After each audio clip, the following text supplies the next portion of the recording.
आश्विन शुक्ल पक्ष की एकादशी का नाम पाप अंकुशा एकादशी है।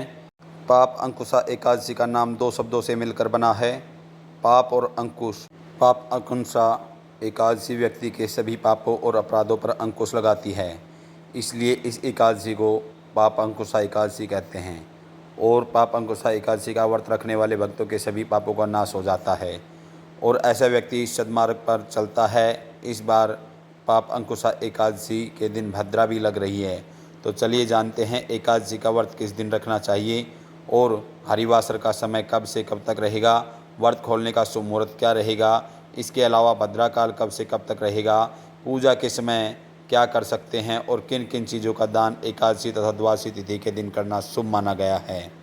इस बार वैदिक पंचांग के अनुसार एकादशी तिथि 2 अक्टूबर दिन गुरुवार को साय 7:11 से शुरू होगी और इससे पहले दसवीं तिथि रहेगी, तो दसवीं तिथि के नियमों का पालन 2 अक्टूबर गुरुवार को किया जाएगा। एकादशी तिथि 3 अक्टूबर शुक्रवार को साय 7:32 पर समाप्त होगी। ऐसे में इस बार सूर्योदय तिथि 3 अक्टूबर शुक्रवार को है और पाप अंकुशा एकादशी का व्रत भी 3 अक्टूबर शुक्रवार को ही रखा जाएगा।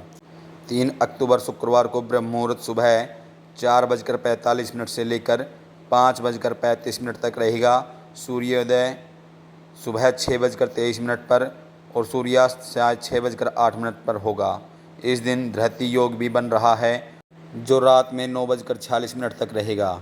इस योग में निर्माण करना शुभ माना जाता है, जैसे कि भूमि पूजन या शिलान्यास आदि। इसके अलावा श्रवण नक्षत्र सुबह 9:34 तक रहेगा और उसके बाद में धनिष्ठा नक्षत्र प्रारंभ हो जाएगा। भद्राकाल 3 अक्टूबर शुक्रवार को सुबह 6:57 से शुरू होगा और भद्राकाल की समाप्ति शायद 6:32 पर होगी। लेकिन इस बार भद्रा का वास पाताल लोक में होगा, इसलिए पृथ्वी पर यह भद्रा अशुभ नहीं मानी जाएगी।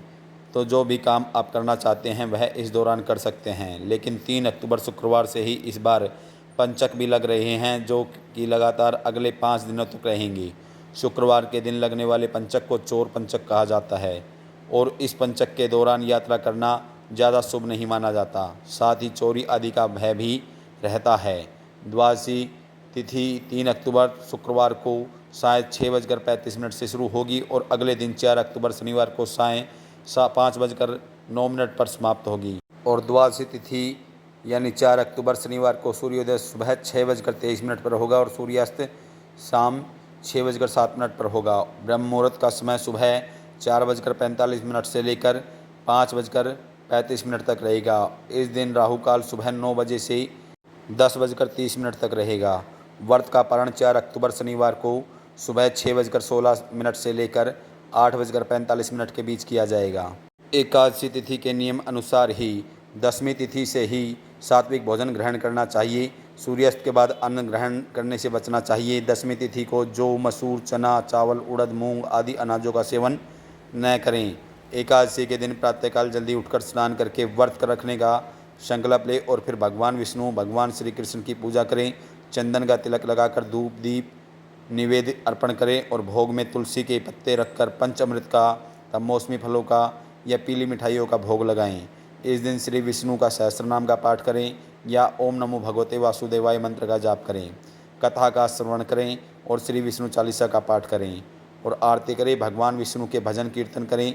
शाम के समय तुलसी जी में दीप जलाएं, तुलसी चालीसा का पाठ करें और अगले दिन सुबह जल्दी उठकर भगवान विष्णु का पूजन करके भगवान को सात्विक भोजन का मीठे चावल या खिचड़ी का भोग लगाएं और तुलसी का पत्ता अवश्य रखें। किसी ब्राह्मण या किसी निर्धन व्यक्ति को भोजन, अन्न, वस्त्र या दक्षिणा का दान देकर व्रत का पालन कर प्रसाद ग्रहण करना चाहिए।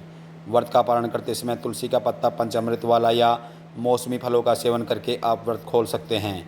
ऐसी मान्यता है कि इस व्रत के पुण्य प्रभाव से व्यक्ति के सभी संचित या किए गए पाप नष्ट हो जाते हैं, वह यमलोक के कष्टों से मुक्त हो जाता है। दोस्तों, आपको हमारी वीडियो कैसी लगी? आपको हमारी वीडियो अच्छी लगी हो तो कमेंट बॉक्स में राधे राधे